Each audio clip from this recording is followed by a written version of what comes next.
Okay, hello everyone. Thank you for joining the IEA at Alfred University for yet another virtual artist talk. These talks are made possible through the Shine Joseph Endowment, the School of Art and Design, and NISCA. Fingers crossed for future continued support from federal grants for everyone in the arts. We're excited to have Dusty Herbig here on the IEA for a 2-week period. Dusty is visiting us from Syracuse, New York, where he is a professor of print media and graphic arts at Syracuse University. If you have any questions during Dusty's talk, please feel free to use the chat feature. I'll moderate, I'll jump in a little bit. We'll have an open Q&A at the very end. This is also being recorded, so it'll be available on our YouTube site probably this evening, okay? Dusty, it's been a huge pleasure having you working with me in the IEA studios for the past few days. So many layers, so much energy, so much Tylenol has been consumed, and also congratulations on your 20-year milestone at SU. Thanks for joining us. Thanks, Miles. Yes, so I'm going to start with my list of thank yous. Um, Obviously, Miles, the IEA, Alfred University, for having me, inviting me, giving me a place to stay, providing me with all of the things that I have access to while here, and William, who is a professor here in printmaking, has been very generous with his time and helping out with things when needed. Um, Lovely Faye, who is like a building coordinator, keeps this building in shape. She's been so generous with her dozens of cookies coming in to keep us going. And last but not least, thank my family for their unwavering support of keeping my difficult to lasso ass still somehow. But anyways, thank you for being here, everyone. I've got Miles called my visit constitutional chaos, which I think matches a lot of what I do with call my recent work. And so we're just gonna go through some of the stuff I've been working on in the last 5 years. I limited it to a few images before 5 years ago, and the rest is all like since COVID, probably. Um, so I figured I'd start with, what is the Constitution? I don't even know anymore what the Constitution is. I think there was even something today that I meant to be specific about, but there's more today in the news that I'm reading in social media about the degradation of the Constitution. So the Constitution is the preamble, 7 articles, and 27 amendments, and that's where our laws are supposed to be uh, created through this. Chaos is the complete disorder and confusion. Um, I don't want to focus on the heavy conversations about the Constitution and why the Constitution is being assaulted. We're having to rethink what it actually means. But hopefully, there's some threads throughout a majority of these images that make sense in that concept. So, this is a little lighter information, and this is just stuff in my studio that I have created that I think make my shop work better, and maybe you have similar versions to these things. So the fancy rack for holding your brayers, which I make these things for our school shop. Just these are made out of fine woods instead of plywoods, and these kind of things just make me feel like I can work more effectively. And I enjoy it more knowing that my brayer is sat on a piece of walnut than on a piece of plywood. I don't know if anyone has ever seen this or experienced an etching press with a skateboard wheel on the end, but it is by far more ergonomic to use when you drive the press. I've always thought that presses were very not well designed in the way the cranks work and the way our bodies work. But you throw a skateboard wheel on the end of it and it works much better. So all the little glassware bits I have packaged nicely in this heavy brick that gets put away safely so the stuff can't get knocked over and broken. Now there's acid in those bottles. I guess when I took this, I hadn't filled those up yet. And the graduated cylinder, upstate New York is filled with the the leftovers from Kodak. And so you can find these handmade. This is like hand engraved graduated cylinder on the right. Um, so anytime I find this stuff, I in a store, I buy it. Shiny brass parts. I think that Conrad was just here at IEA and in their main studios downstairs. I don't know if they shined all your brass parts, but those are the things that everybody's brand press has these. They're just all underneath a half inch of dried ink and yuck. And the custom powders for doing stone litho. The little lip is just under every thickness of all my stones, so I can just brush things right into the container. And one side is talc and the other side is rosin. Um, I absolutely hate using tape marks on the presses because the tape inevitably gets rolled up underneath the stone and then will break the stone if you're not careful. So I use these magnetic arrows that you can see on the edge of the press. So you instead of driving to tapes, you drive your magnets to each other and much cleaner, never have residue all over the press.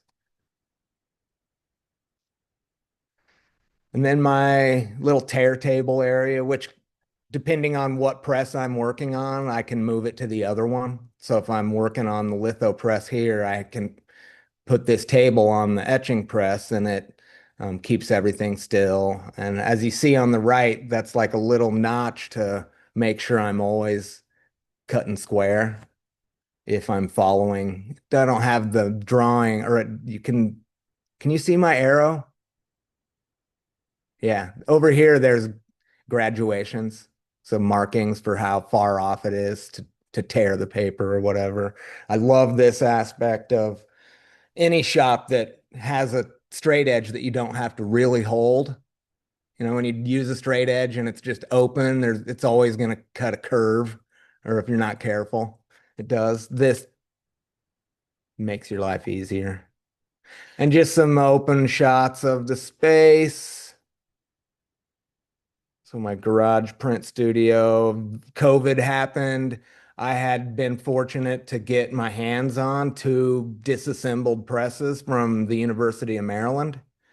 And I brought them home maybe 2018, and they just sat in my garage on pallets and pieces. And I decided once I couldn't go to the studio anymore when we got booted out from COVID, I started building. This is in the middle of building the litho press, and you can hear it's rubbing on something. So it was the beginning of all the little micro shifts and changes to get everything to work great. And I think I had to buy one difficult to find shim for this thing to get it going.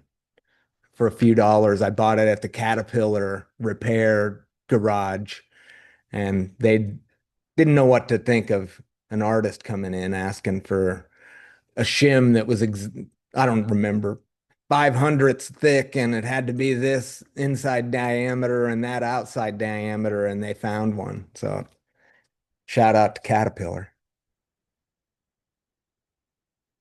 And I can't tell you how great it is being able to open up a whole wall of your studio when you're working in it to get the air moving. All winter long, I just crack the garage door like 6 inches and turn a fan on, and that's my ventilation.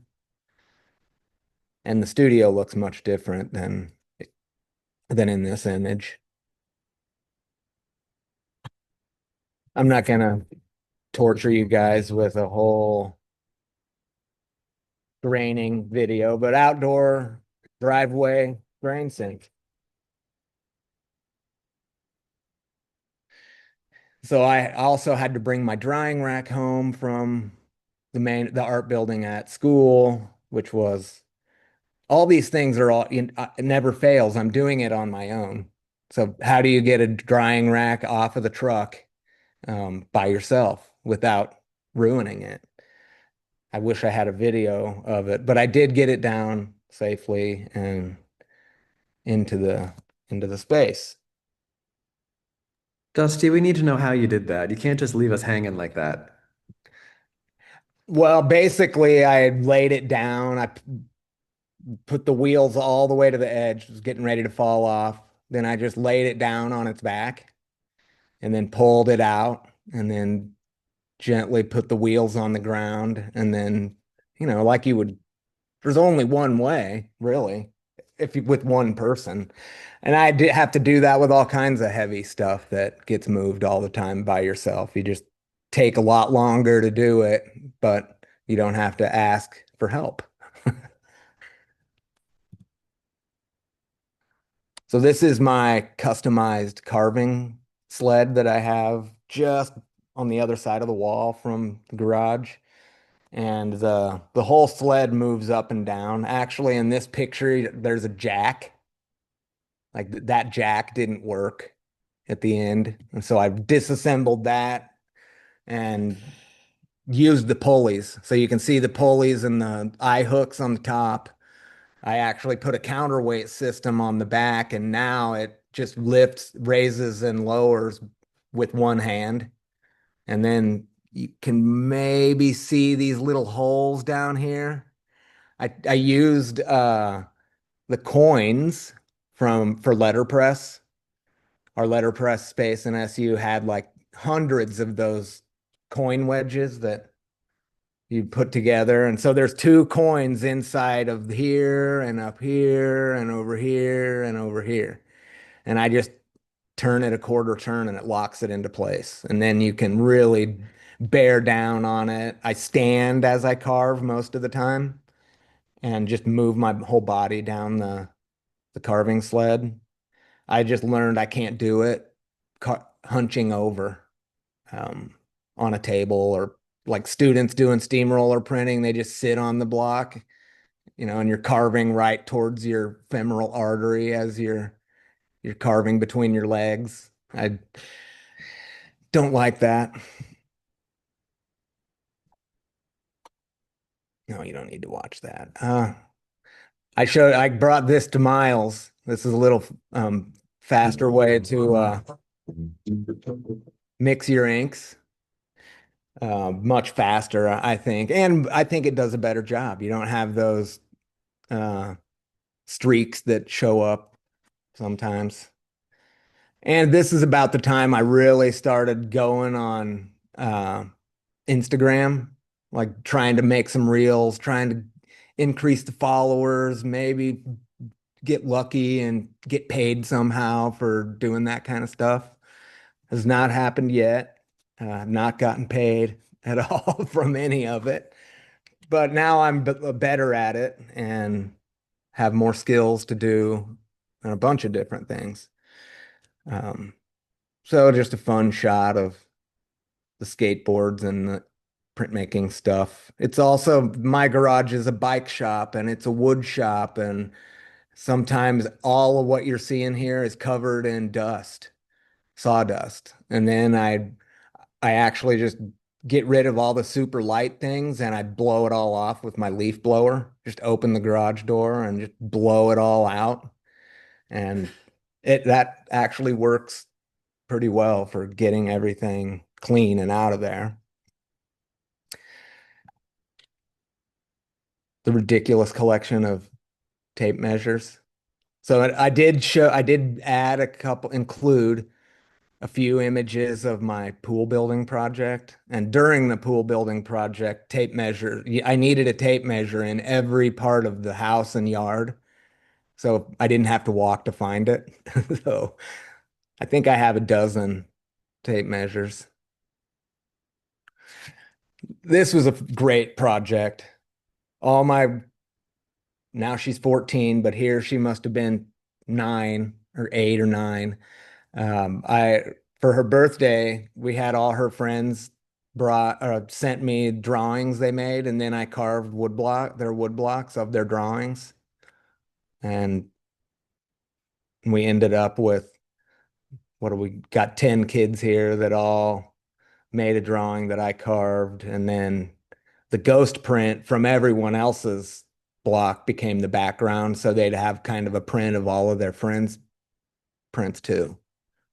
And that was a this could be an assignment in like the first print class at university level too, but I never did that. And then I got to the point where I was committed to the pool. And here you see, typical winter day in Syracuse here, a foot of snow on the ground.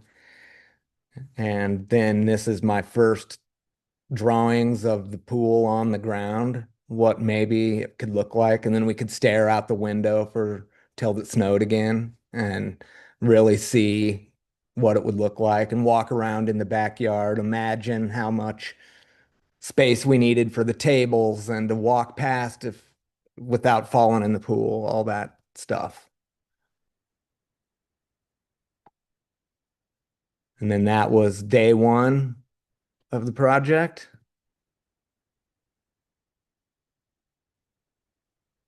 And I think of this as in my life, my masterpiece, the swimming pool, because it was so far, but it was like 30 projects, the biggest project you've ever done 30 times for different things. And I didn't know how to do any of it. I did it all from YouTube and previous knowledge. But a lot of time on YouTube the night before I would start doing something. And this is the day they poured the concrete in all of the walls of the pool and in the floor of the pool. That's the one of the few days that I actually hired people to do the work because it's impossible for one person to do this. And thank God I didn't have to do it. But this thing went over you saw the previous slide over the house.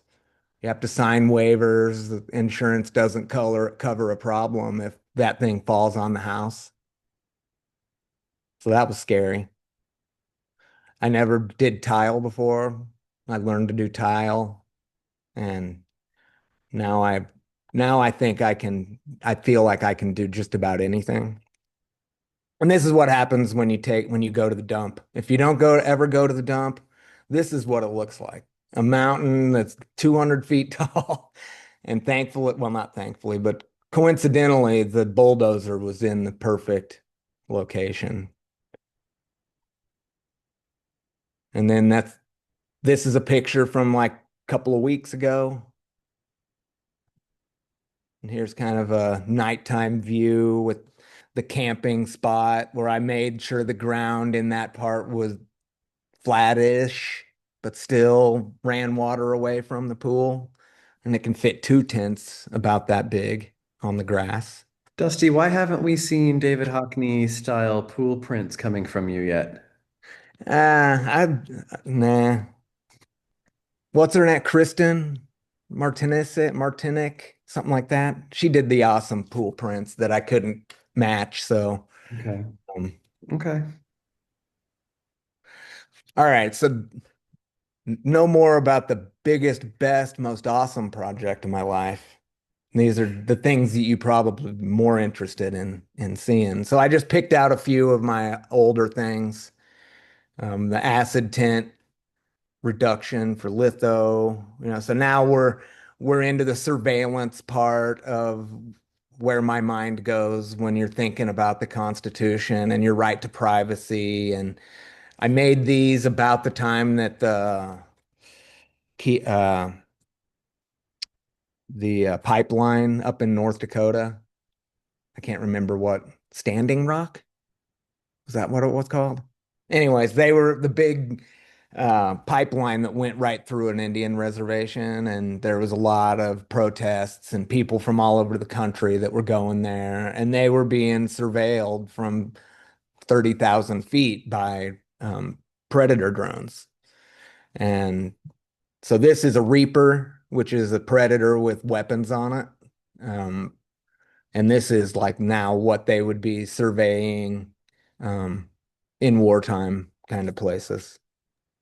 Are you comfortable explaining ever so briefly about that hot kind of spray technique that you do? You can. Yeah, so it's a acid reduction, and I print yellow and then use like maybe 100 drop etch and print off all the grease of the ink from the surface of the stone, so it's super delicate and you know in a dangerous spot. And then I just use paintbrush and paint on the hash marks, and that burns off the grease, any grease that's left, and it establishes your gum layer all at the same time. So I don't have to do anything fancy. I just take the ink off and roll the next ink right on it, and it doesn't fill because it got etched with 100 drop etch. And it doesn't really make your life miserable to grain the stone after I do one. It I use the same stones every time. And then the splat happens then by just putting it in a safe area and throwing um maybe I do three different values. The light value would be 100 drop etch. The and then the darker burn would be a 200, like two. I don't actually count the drops, but it just pours in. It's just pouring acid out of it and be like, that's got to be about 200 drops. It smokes, it will do damage to things if it gets on the wrong thing. So I have to be careful. Um, and then you have to be ready to that hot acid that's on it. If you leave it too long, it will like burn a pit into it, and then it is a headache to grain.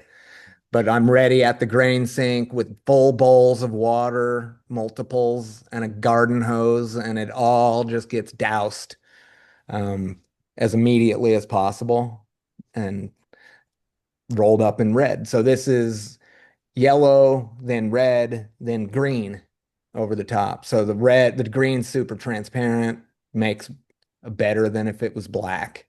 Like using black to me is rarely a good choice. Like make the black from other colors. But that's different if it's a relief and you just want black and white. Same story here. These are mini drones. They're life size on the print. They're bigger on my screen even. So they're like 4 inches long, and they're little surveillance drones that troops would send off to see if it's safe to like go over the hill, to move forward a little bit. And the Z's, which you'll see in maybe the next piece, um, represent multiple things. The sound that these might make, and also the sound that we make by not paying attention to rights being taken away from us, like we're sleeping. It's not affecting us directly, so we don't need to pay attention, and so we're kind of snoozing. So to me, this is like the sound of snoring or sleeping, and also the sound of the machines buzzing around. And then this is a 30-foot by 10-foot version, and the Z's are just knocked out of the grid of those little planes that were made with a laser engraver on acrylic and cut out. I couldn't find a closer image on my machine. So they don't sit up against the wall. They sit on a nail that's just barely driven into the wall, and I put them like a half inch off the wall so they kind of flutter.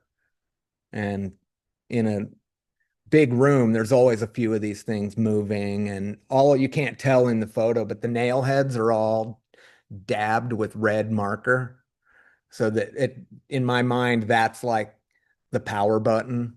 on the or the power light that's probably on this little thing somewhere. Like it's on, it's going, it's red, and even though even in this image, I don't even see red. But in person, it's a lot. Collectively, all those red dots add up to something that's tangibly easy to understand.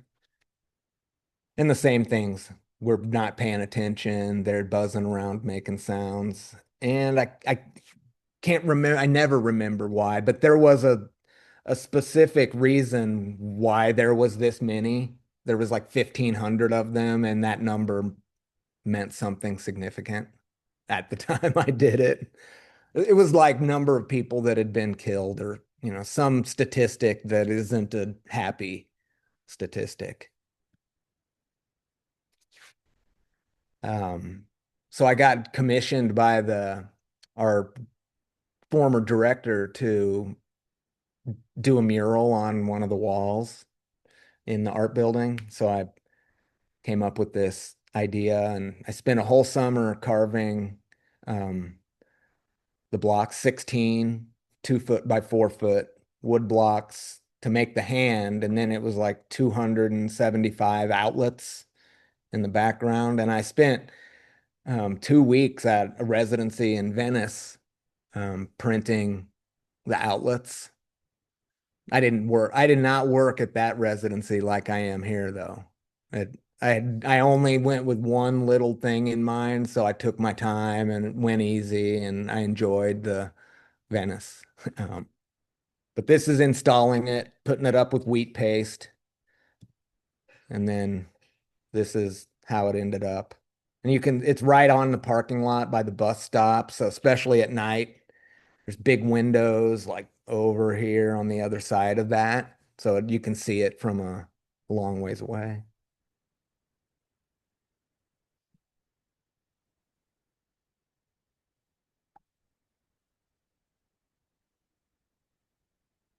I may not have something to say about everything.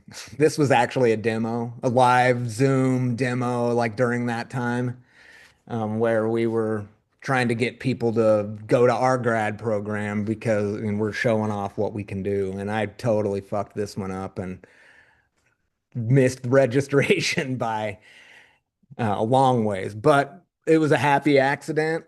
I actually like it better than the ones that I did get right.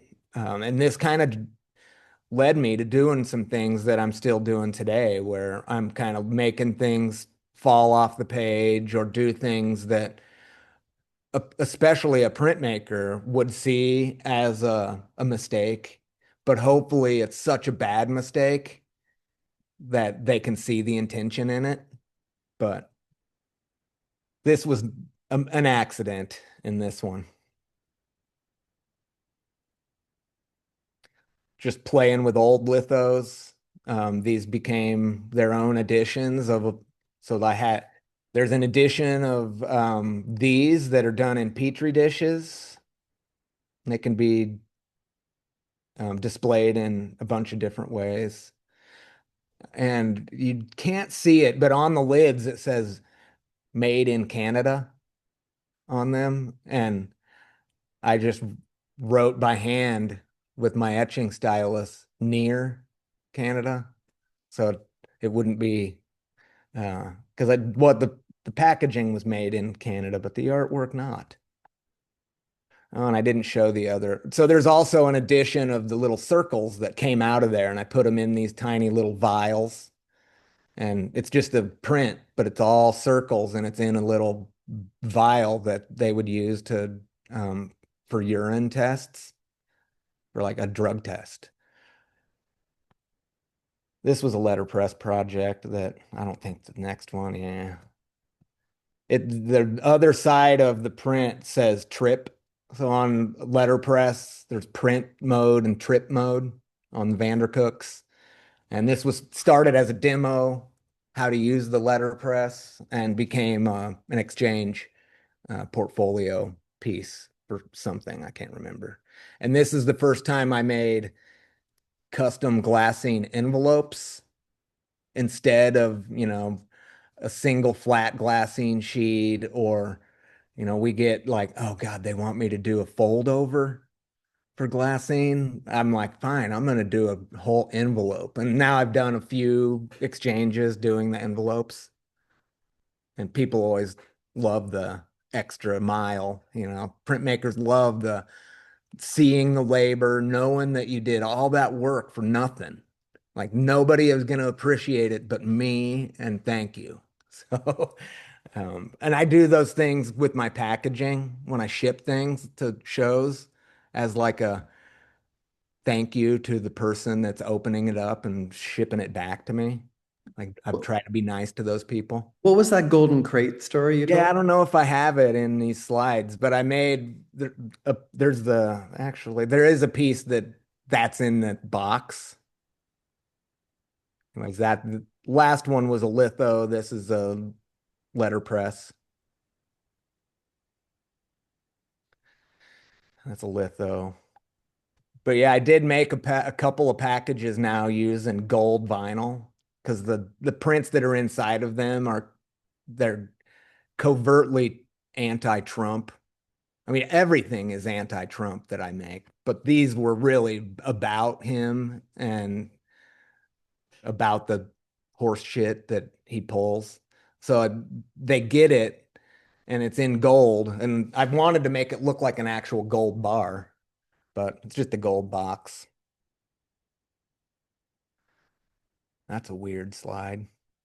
That must be Photoshop, terribly Photoshopped. This is a screen print on Yupo. And then the black is actually laser cut felt. So it creates those shapes. And then I laser cut the shape of the A out of and my goal was to do the whole alphabet. I only made it.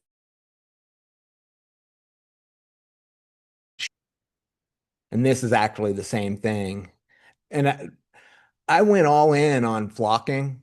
And maybe some of you have done some flocking, but I couldn't get it to be luscious enough. It was just after the flock went on, it looked great, and then you'd lift it up and be like, no, it's terrible. So the felt or the vinyl velvet, the adhesive worked a lot better. And I built this whole flocking cabinet and bought the gun and the compressor and did one test and moved on. This was a demo. Etching, litho. So this is all this stuff now is done at home in my garage. This one sold somewhere. Hand drawing on the top. Can you tell us about the tick tick tick five five Yeah, five? they all really, there's nothing, no one explanation for it. They started early on was just kind of like counting days you've been in jail, which I've never been in jail, but you can take that into your own life in whatever way, but just kind of obsessively counting things. And now it's transitioned into so many different things. Sometimes, and I do count them. That's what that number in the middle is how many are on this sheet. And in this case, it was just see how many fit. And then that's the number. And I used graphite and like a blue metallic, the kind of stuff that we would put in your ink to make it a little bit metallic-y, reflective. And I just wiped it on. I made a stencil and wiped it on with my finger. So I guess that's also technically, what is that called? The pochoir? Something like that. Pochoir. Pochoir. Sure. That was the hot thing during COVID. Same thing, different. Old block cut up and reprinted into a CMYK. This was, I think, a demo for just here's how you could do something that's pretty fun with an old thing. And I see I'm using the perforator here on my edges, which while at the end of my time here, I'm going to use the laser to perforate. everything, I hope. So all my edges will have perforated quality to it. And this is not out of focus. This is just the same block printed two times in this case. And this was an exchange, an SGC exchange that I made an envelope for. And when you do that, they don't know. Do you want me to display it with the envelope, in the envelope? How? And it's like, that's your job now to figure out how to do that. And so they took it out of the envelope at the conference. This was just I think a quick test in my garage for using all of the stuff that I had built and put together. And when I made this, it was all about packaging and Amazon, Amazon Prime. We're all got these boxes constantly, and is it a human putting the tape on, or is it a machine putting the tape on? And then as I had finished this edition, Amazon came and delivered, my daily package, and so I gave the driver one of these prints, and they really thought that was pretty awesome to get artwork, but I'm sure they just chucked it in the back of the truck and kept it moving. So I got asked by my neighborhood association to do a design for them for our neighborhood, and this was my what I went with. We have crows that in certain times of the years there's just I don't even know, a million crows flying all around our neighborhood. So a lot of people didn't like that because they thought it was too dark. I'm like, well, I can make a rainbow under the crows. And and now they use it in their like newsletters and all the things that promote the neighborhood and goings on. And I got paid nothing. They if they sell the shirts, then I get most of the proceeds from that. So I bike shop. Sometimes I'm doing wood shop, bike shop, and print shop all at once. We don't need to watch that. Oh, this is not that great of an it, but this is on printed on it's a 7 foot by 3 foot block.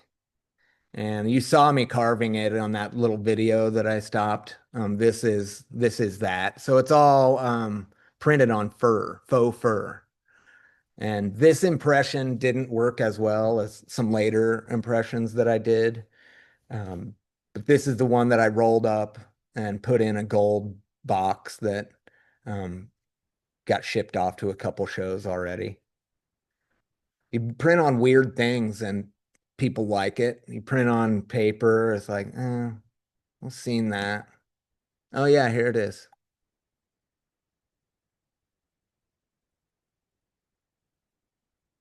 So it's real gold, like very shiny. And if it's in the sun, it probably blinds you.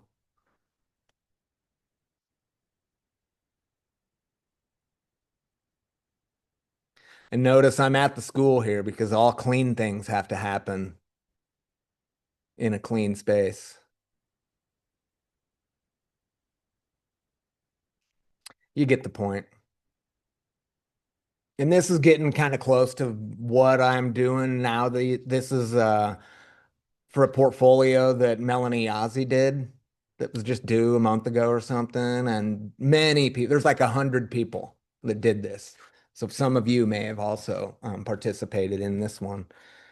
And these are etching plates, printed over like 3 or 4 days in layers. And it's a varied edition. So no two of them are really going to be the same. I didn't use a jig to line anything up. And I printed two at the same time. So the plates are just big enough so that you can see the right side of that one and the left side of this one. So the papers were just on the press skewed. And then some of the plate just prints on the newsprint underneath or above. Loved these. So I've been going, this should have been first. This was the very first one I did. I hadn't done etchings in really 15 years probably. And I just needed to test the acid and an aquatant for a demo. And so I made these and was like, ooh, these could be more than a demo. And so I made a whole edition of these stencil things.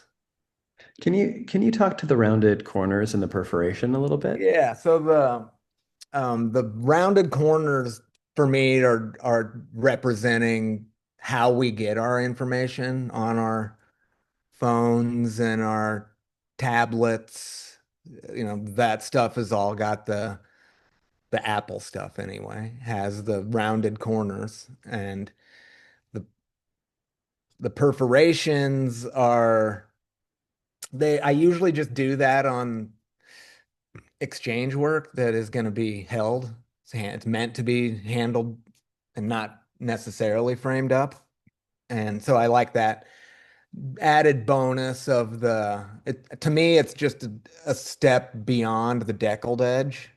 And you can't have deckled on all the edges anyways. Um, I don't know if I'm anti-deckle, but it's to me, it's just a pain that I obviously everybody loves the deckled edge because now you know you got good paper, but I don't need that at the end of the day. And so these I did not perforate. Some of them I do, and hopefully everything I made here is gonna get that perforation with the laser, which we've tested it already. So I know my settings. It's just how do I line this stuff up? But I think we can get there. That's a problem for Friday. Exactly. We got days to figure that out. So this is taking some different blocks or plates and doing the same thing. These mounting, this was actually a Jeff Dell post, or not Jeff Dell, but somebody, Jeff Dell, commented about presentation and what do you do after the prints are done? You know, what are the ways to deal with it? And I've been managing it with mounting on this plexiglass. It's actually a cast acrylic. And if I if I need to have something ready to go to a show in like 2 days, like I don't have 5 days, I do this because I can mount it and it looks awesome. I laser engrave it and actually laser engrave the title and the edition number and everything into the back of the plexiglass also. And then it's hung with a super low profile cleat, like a French cleat made out of aluminum that works great. One screw in the wall and it's easy to level it and it stays there. I've done a few of these and I don't think I have yeah, I don't have an image, but I've found that the translucent um, cast acrylic, it shoots light out the side. So it captures it on the face and shoots it at like a brighter light out the side of the frame.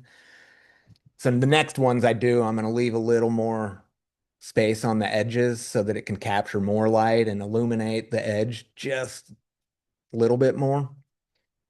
And then these are very similar to some of the stuff that we did dye sublimation.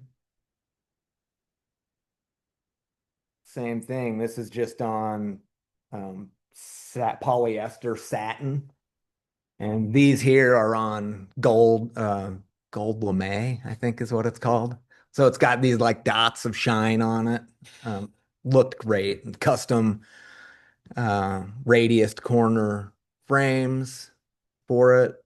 So this is a triptych that all three are the same size. So yeah, it's different blocks, but these are crosswords literally of I'll open up the Second Amendment. And then that maybe I don't think either any of these are that because it's one of the shortest amendments there are. Um, this just some article of the Constitution, but word for word and just attached to each other. And the idea is that it's just been diluted. Like maybe I can tell it's the Constitution, and do tell you that this is words from the Constitution. You just can't make sense of it.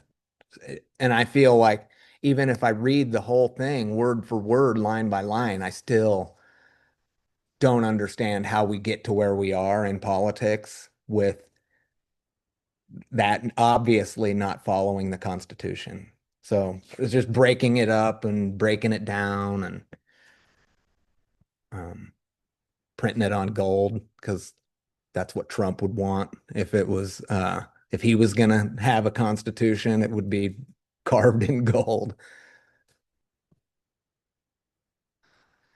Just a little litho playing around. This is all screen printed gum Arabic on the stones. So that's how all this information made it onto the stone. And then I'd use um, Tempin grease as the drawing medium, and that's you just rub that over where the gum is, and then anyways, don't need to get too technical with it, but this is screen printed gum on lithostones. Same thing with this, um, although the blue is litho, two layers of blue and gray in the litho, and then the tape gun is screen printed, hand hand hash marks. I doubled up most of the hash marks to make it look like over here the tape is actually coming out, like it's a little clearer there.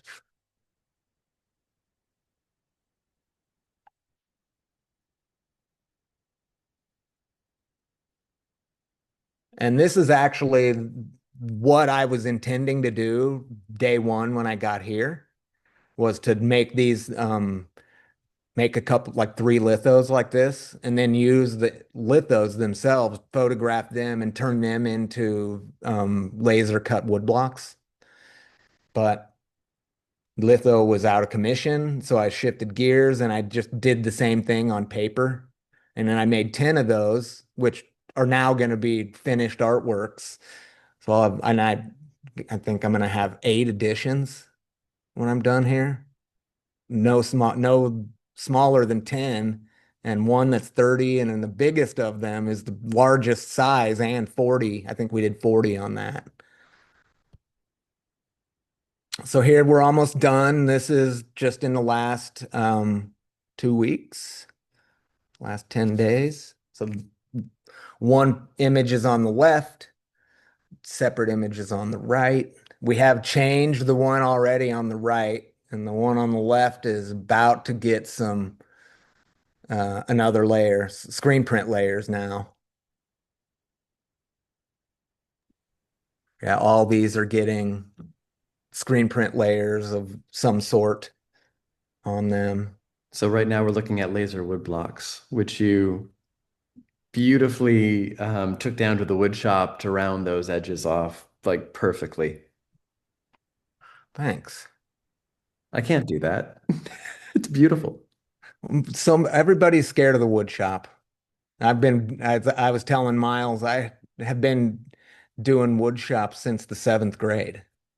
So it's not intimidating. It's funny though, when I got in there, the guy that runs the wood shop here, Tim, he needed to see my hands. He was like, "Let me see your hands." And I'm like, "Well, what do you mean, dude?" And he was like, "Put your hands up in the air." He's like, "All right." And you got all 10 fingers. You're all right.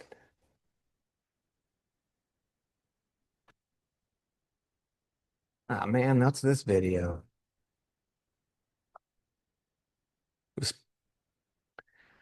So that was the dye sublimation, which maybe I have another video in here of it. But this is all the laser wood blocks, and most of them they're two-sided.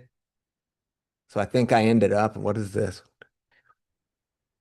15 or 18 images to work with.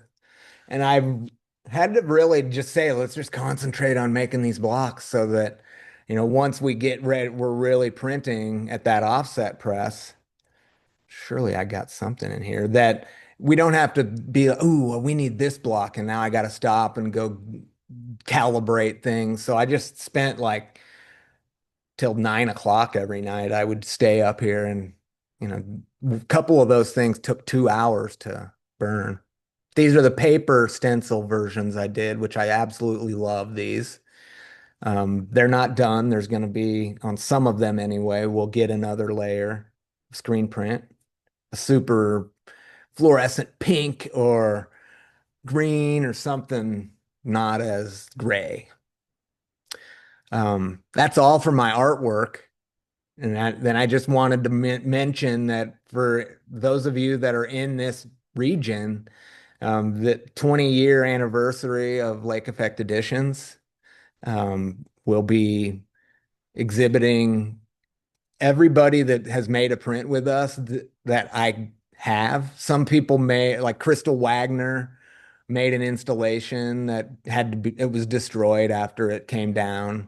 Um, Jennifer Schmidt did a piece that I won't, I, it's kind of, I think I have something to show, but Jenny, who's here, her piece will be in that. I think 35 prints, which as soon as I get home, I'm building like 20 frames for these things, including a couple that are unfairly large.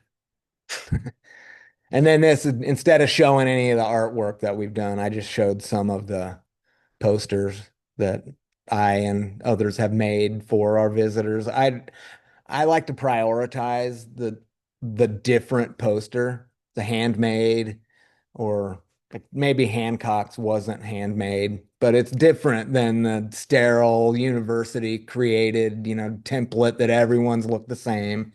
I always wanted the printmaking ones to be bigger, on good paper, unusual, so that they catch your eye.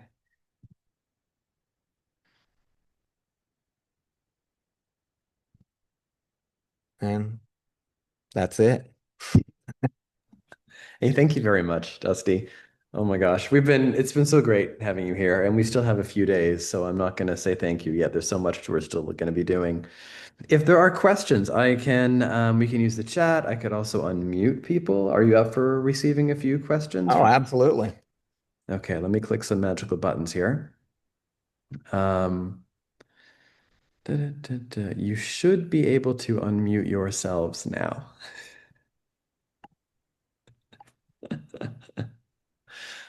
Oh my gosh. I've got questions. And I probably can stop sharing. Hi. I do know our game plan for tomorrow is to probably continue with some screen printing layers, like little pops of color over top of some of those wood blocks, and probably those spray painted black and white stencil pieces. I'm thinking. Yeah, with those that are gonna get like a crossword, a really clean version of the crossword puzzle version. Like, but I don't want them to have the same one. So it's kind of ridiculous to do one print, and that's it, and then stop. So I'm gonna do like something on the side with some extra sheets and print like all the layers together. So some will be ridiculously layered and chaotic, and the other one will be, black spray paint with pink ink. But I'm really excited to see that just one layer of pink ink because it could be a new direction to head into.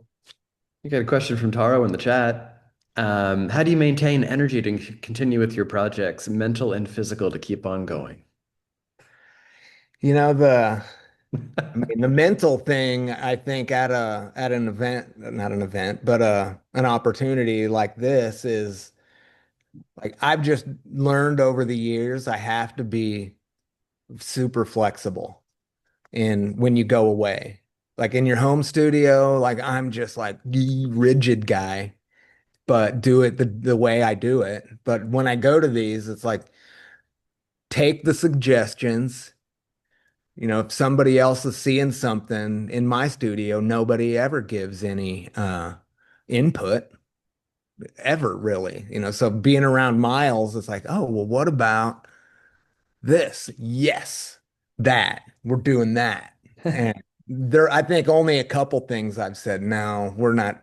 not doing that. And everything else, I'm like, yes, let's make that attempt happen. And it's been almost completely successful. Like this morning, I was super excited, and then the screen print was little like didn't quite bump up to what I was thinking it was gonna do. So add another, we're gonna double drop that one later tomorrow. And for the record, I think it's absolutely fine the way it is. But this is part of the great conversations that we have, right? It's the back and forth, and they're always suggestions. They're never demands. Right. But the energy for like that creative part of it is, if you let yourself get down about it, then you're not going to keep going. You're going to stop and think about it, overthink it. And so things have just been going great. But as far as the physically able to do it, I did kind of was doing a little bit more exercise a month before I got here. Just silly things like planks and push-ups, Right. and just be prepared to hold a big ass roller for 7 hours a day. And, making sure that I have been eating good. I mean, I have some issues with as I'm getting older. Like I could get myself in trouble with eating the wrong things these days. So, being good with my diet and um, yeah, just making sure that I feel like I've done more to get myself physically prepared for something. It's like, if you're an athlete, you have to be prepared for the moment. You can't just wake up one morning and go start working 12-hour days. I wasn't joking about that original comment about Tylenol. It's been needed these past few days at the end of the day. Hey Jenny, how you doing? Good. How are you? Good. Hi from Minneapolis. Hey. Thanks, you guys. That was really good. Um, Thanks. yeah, I guess I posted there, but I was just curious how you got politicized. And then when I see that, yeah, I see some class issues in your work too, but I didn't hear you talk about that too much. I'm curious. Yeah, I mean, what did you see in the class? Well, I think about repetitive labor as both as being obviously part of printmaking, which we love, but also, part of like factory work or hand Yeah. tool work or, Yeah. but I don't know if I'm putting that on there or if you're thinking No, about. I think that's totally accurate. But that would just be something that's like embedded in I was a factory worker. That is me. I am that, you know, super hardworking person that would go, work a 10-hour day before I went to grad school so that I could make enough money. And so those kind of things, that labor does come into it. Um, but yeah, probably something I should figure out how to speak about more eloquently.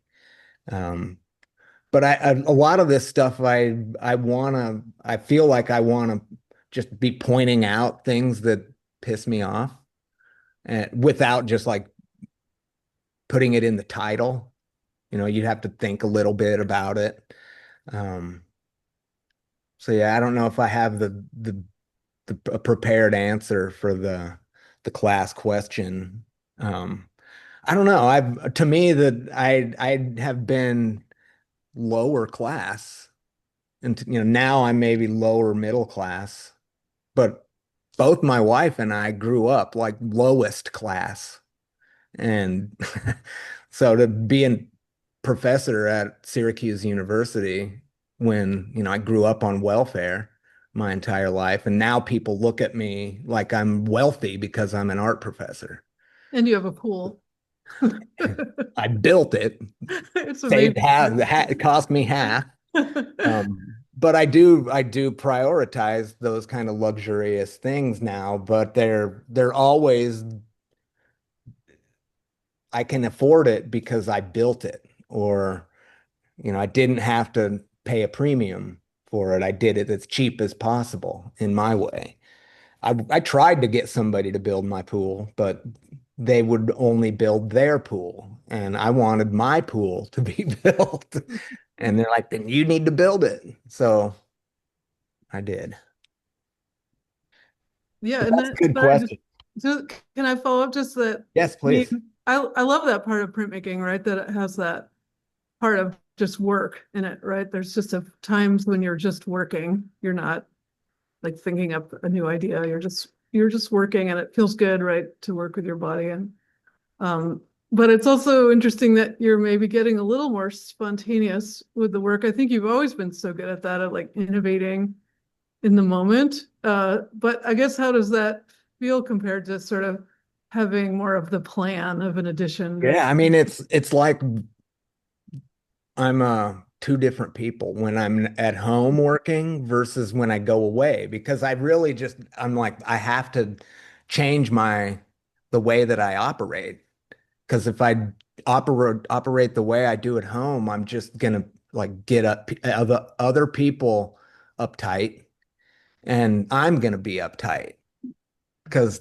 at home I know exactly where everything is. And so it's just like, all right, throw your hands up and just roll with the punches.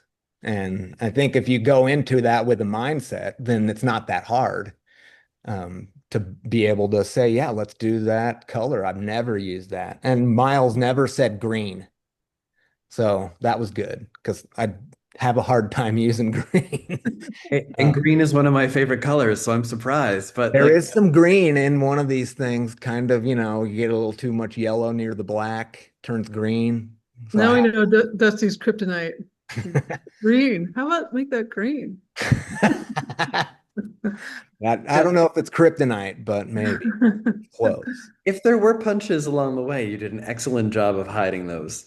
So it seems like the university, like expanded media, our printmaking facilities are getting a bit of a revamp this summer. So we've had to navigate a little bit of tricky construction territory.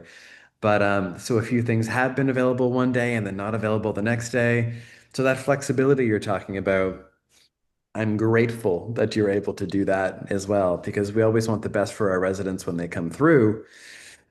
It doesn't always work that way with a shared studio, right? And academia and all the work that happens in the summer. So we're very grateful for you being a little flexible while you were here. Well, thankfully, there's so much to work with. Yeah. Yeah, you need to mop the floor over here. I'm gonna go over to this thing. Yeah. Or you need to like that somebody needed to use the laser one night. A student came in kind of late and was like, "Hey, how much longer are you going to be on here?" And Oh, good old Wi-Fi. I'm done.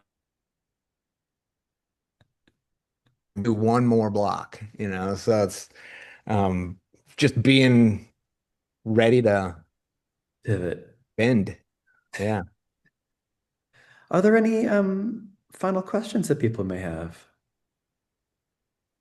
Miles, how long has your program been going? So the IEA, the residency program has been going since roughly 1997, and it's been in a few different iterations, depending on the directors of the time. Yeah, so it's been going strong for quite a few years. Um, yeah, and things are changing, new directors, new positions, different grants that happen to be available depending on the semester. So, the NEA changes that are happening and the Oh boy. administrative political changes that are happening are going to change what we can offer in terms of residencies. Yeah. So, we're kind of waiting to see what's going to happen. We'll still be offering something in some format. We know exactly what we're doing all the way through pretty much until the new year. And then what's going to happen come January? Give me a few months and I'll figure it out for you. Fair It's a enough. really strange time to run a residency program in academia. But yeah, not a question. But Dusty, there's a chat there for you. Do you have access to that chat? Yep. Oh, thank you for coming to both presentations. My goodness. I'm glad I changed it around. Oh, MAPC. Oh, right. Great. Well, Dusty, thank you. I know we've got, what, 3 more days in the studio together to finish, wrap up, edition. One of the great things when we have these residents come through is that sometimes we ask or we offer to do an edition with the artist as well. It's never a guarantee, it's never a you must do this. But if we know who's coming through and we love their work, we say, hey, do you want to make an edition with the IEA? And we split them. So usually the odds go to the IEA and the evens go to the artist, and we use this as another income source because we know that these grants are going away, but IEA Editions is officially being launched in October. It's already on the website and everything, but we're pulling out all these editions that we have and then inviting people to make them. And we do have high hopes for next season to be representing our alumni at places like the Brooklyn Fine Art Print Fair, Print Miami. You got to start somewhere. And if this is another way for us to generate funds to keep bringing artists like Dusty in, we're going to try it. So watch this space. Dusty, thank you again for joining us. Thank you, everyone. I Thank know you. it's not the greatest thing in the world on a summer on a 4 o'clock in the afternoon, 3 o'clock in the afternoon, but thank you so much for taking time out of your day to come listen and ask great questions. We'll have it up on YouTube in 24 hours. We don't sleep around here. Thanks, everyone. See you later.